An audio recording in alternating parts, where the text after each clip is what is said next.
நடிகர் த்ரிஷா குறித்து பாஜக மாநில தலைவர் நைனா நாகேந்திரன் கண்ணிய குறைவாக பேசியதற்கு கண்டனங்கள் வலுத்த நிலையில் ஒரு முறைதான் பேச முடியும் என்று கூறி நைனா நாகேந்திரன் பதிலளிக்க மறுத்துவிட்டார். முதல்ல வீட்டிலிருந்து வெளியே வரணும். த்ரிஷா விட்டிருந்து முதல்ல வெளியே வந்தால் தான் முதல்ல எல்லாமே நடக்க முடியும்.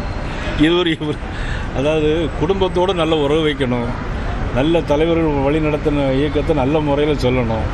முதல்ல இதில் இருந்து வெளியே வரணும். முதல்ல குடும்பத்திலிருந்து வீட்டிலேருந்து வெளியே வரணும் சார். குடும்பத்திலிருந்து குடும்பத்தான் வந்து ஒரு கட்சி நடத்தணும் சார். முதல்ல ஒரு தடவை தான் பேசணும். சார் நேற்று பேட்டி சம்பந்தமா பெண்கள் அமைப்புகள் நிறைய பல்வேறு தரப்புல இருந்து கண்டனம் தெரிவிக்கிறாங்க சார். நடிகர் த்ரிஷா குறித்து நைனா நாகேந்திரன் கண்ணிய குறைவாக பேசியதற்கு பல்வேறு கட்சி தலைவர்களும் எதிர்வினையாற்றி உள்ளனர். முழுக்க ஒரு பர்சனல் மேட்டர்.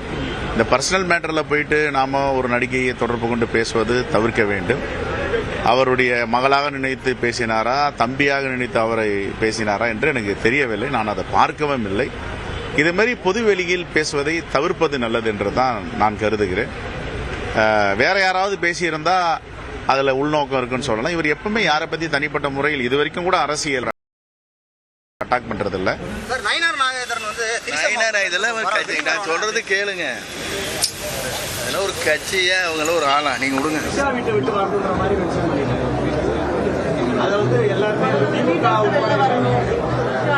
பொதுவா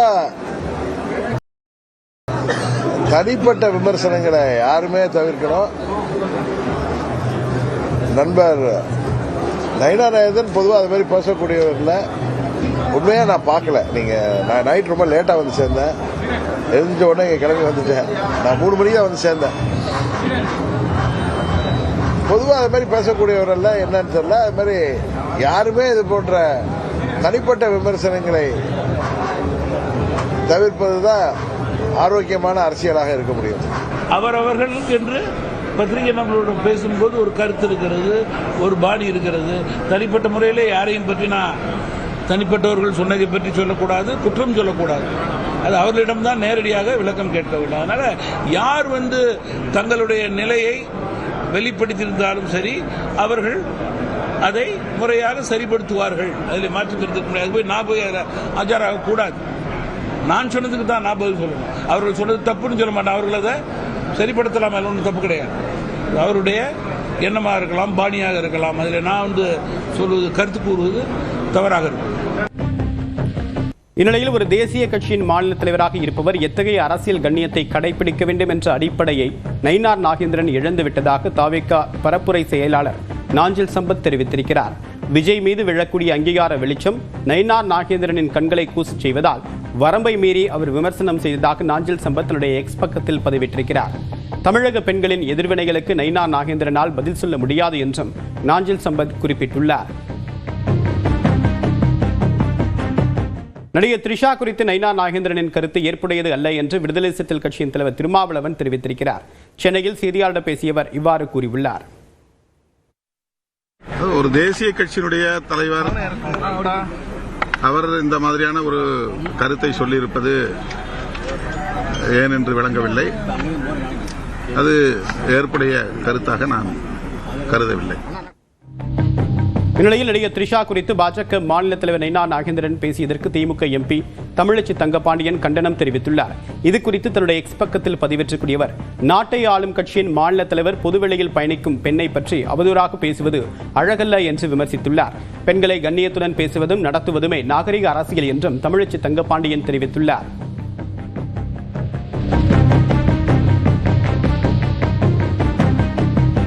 இந்நிலையில் அரசியலில் ஈடுபட்டுள்ளவரின் தனிப்பட்ட வாழ்க்கையை பற்றி பொதுவெளியில் விமர்சனம் செய்வது அநாகரிகம் என்று திமுக எம்பி கனிமொழி சோமு தன்னுடைய எக்ஸ் பக்கத்தில் பதிவிட்டிருக்கிறார்.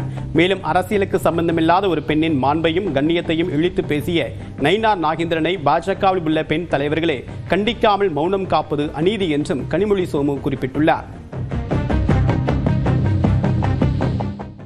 சிவகங்கையில் நடைபெற்ற போராட்டத்தில் சத்துணவு மற்றும் அங்கன்வாடி ஊழியர்களுக்கும் காவல்துறையினருக்கும் இடையே தள்ளுமுள்ளு ஏற்பட்டதால் பதற்றமான சூழல் உருவானது. காலமுறை ஊதியம் வழங்குதல், பணி நிரந்தரம், காலி பணியிடங்களை நிரப்புதல் உள்ளிட்ட பல்வேறு கோரிக்கைகளை வலியுறுத்தி சத்துணவு மற்றும் அங்கன்வாடி பணியாளர்கள் கடந்த 2ஆம் தேதி முதல் பணிகளை புறக்கணித்து தொடர் போராட்டத்தில் ஈடுபட்டு வருகின்றனர். அந்த வகையில் சிவகங்கை மாவட்ட ஆட்சியர் அலுவலகம் அருகே 500க்கும் மேற்பட்டோர் 12வது நாளாக போராட்டத்தில் ஈடுபட்டனர். இதனைத் தொடர்ந்து நகரின் முக்கிய வீதிகள் வழியாக ஊர்வலமாக செல்ல முயன்றனர். அவர்களை காவல்துறையினர் தடுத்து நிறுத்தியதால் தள்ளுமுள்ளு ஏற்பட்டது.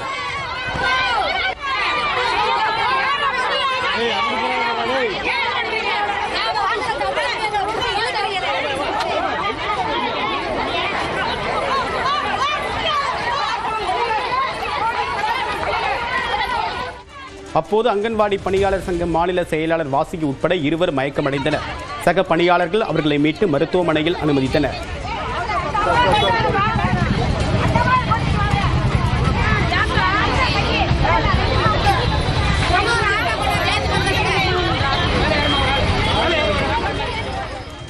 ஆட்சியில் பங்கு குறித்த காங்கிரஸ் எம்பி மாணிக்கம் தாகூரின் கருத்துக்கு பதில் சொல்ல வேண்டிய அவசியம் இல்லை என்று திமுக அமைப்பு செயலாளர் RS பாரதி தெரிவித்திருக்கிறார். சென்னையில் செய்தியாளர் பேசியவர், காங்கிரஸ் கட்சியிலிருந்து மல்லிகார்ஜுன கார்கே, ராகுல் காந்தி செல்வ பெருந்தகை கேள்விக்கு வேண்டுமானால் பதில் சொல்லலாம் என்றும் கூறியுள்ளார். தமிழகத்தில் கூட்டணி ஆட்சிங்கிறது சாத்தியம் இல்லைன்னு முதலமைச்சர் அறிவித்த பிறகும் ஒரு சில காங்கிரஸ் தலைவர்கள் தொடர்ச்சியாக மீண்டும் பேசுறாங்க. நாளையிலிருந்து யாரும் பேச மாட்டாங்க. ஏன்னா இந்த 5000 ரூபா கொடுத்த பிறகு மக்களுடைய மனநிலை எப்படி இருக்குதுன்றது எல்லா அரசியல்வாதிகளும் தெரியும். அதனால யாருக்கும் கேட்கணும். அந்த கூட்டணிக்கான பேச்சுவார்த்தை, கூட்டணி ஆட்சிங்கிற பேச்சுவார்த்தை இனிமேல் இருக்கும்னு நினைக்கிறீங்களா? இனி இருக்கிறதுக்கு சான்ஸ் இல்லை. தெளிவாக திட்டவட்டமாக தலைவர் சொல்லிட்டார், கூட்டணி ஆட்சி கிடையாது. கூட்டணி ஆட்சி தமிழ்நாட்டு மக்கள் ஏற்றுக்கொள்ள மாட்டார்கள். ஆகவே தெளிவுபடுத்தி விட்டார். ராகுல் காந்தியிலிருந்து மற்றவர்களும் அதை ஏற்றுக்கொண்டாங்க. அதாவது காங்கிரஸ்ல ராகுல் காந்தி கேட்டால் பதில் சொல்லணும், செல்வ பெருந்தகை கேட்டால் பதில் சொல்லணும், கார்கி கேட்டால் பதில் சொல்லணும். எல்லாரும் கேட்டுட்டு இருந்தாங்கன்னா அவங்களுக்கு பிரச்சனை. அசாமில் அவசர காலத்தில் விமானம் தரையிறங்கும் சாலையை C-130J சூப்பர் ஹெர்குலிஸ் விமானம் மூலமாக முதலில் லேண்ட் ஆகி பிரதமர் நரேந்திர மோடி திறந்து வைத்தார். 2 நாள் அரசுமுறை பயணமாக அசாம் சென்றுள்ள பிரதமர் நரேந்திர மோடி நலத்திட்டங்களை தொடங்கி வைக்க திப்ருகர் மாவட்டத்திற்கு சென்றார். C-130J சூப்பர் ஹெர்குலிஸ் விமானத்தில் சென்ற பிரதமர் நரேந்திர மோடி திப்ருகரில் அவசர விமானம் தரையிறக்க வசதியுடன் அமைக்கப்பெற்றக்கூடிய மோரான் பைபாஸ் சாலையான NH-37 தரையிறங்கி வரலாற்று சாதனை படைத்தார்.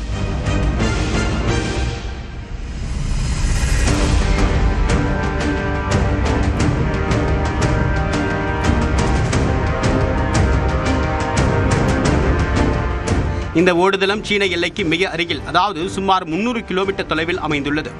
போர்க்காலங்களில் வடகிழக்கு இந்தியாவின் வான்வெளி பாதுகாப்பை உறுதி செய்வதிலும் ராணுவ வீரர்களையும் தளவாடங்களையும் விரைவாக எல்லைக்கு கொண்டு செல்வதிலும் NH-37 முக்கிய பங்கு வகிக்கும்.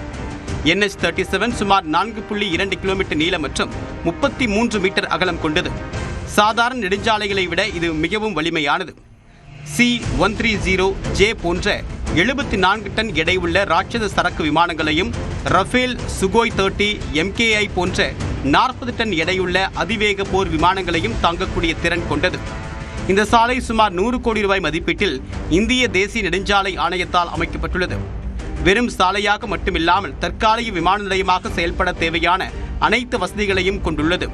விமானங்களை நிறுத்துவதற்கும் திருப்புவதற்கும் ஏதுவாக சாலையின் 2 முனைகளிலும் பார்க்கிங் ஸ்லாட்டுகள் அமைக்கப்பட்டுள்ளன. அவசர காலங்களில் விமான போக்குவரத்தை கட்டுப்படுத்த தற்காலிக ஏர் டிராபிக் கண்ட்ரோல் வசதிகளையும் இங்கு ஏற்படுத்த முடியும்.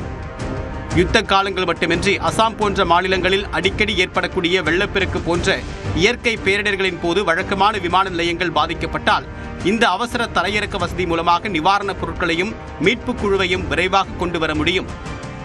இது வடகிழக்கு இந்தியாவின் முதல் அவசர தரையிறக்க வசதியாகும். C-130J விமானத்தின் மூலமாக இங்கு தரையிறங்கிய பிரதமர் நரேந்திர மோடி பிறகு விமானப்படையின் சாகசங்களை கண்டுகளித்தார். இந்தியாவின் அதிநவீன போர் விமானங்களான ரஃபேல், சுகோய் 30, MKI, தேஜஸ், LCA ஆகியவை சாகசத்தில் பங்கேற்றன. போர் விமானங்கள் நெடுஞ்சாலைக்கு மிக அருகில் தாழ்வாக பறந்து சென்று தங்கள் வேகத்தையும் துல்லியத்தையும் காட்டின. Touchdown. This is where Rafale excels. Short landing distance and high authority. Perfectly suited for dispersed operation from all types of landing strips.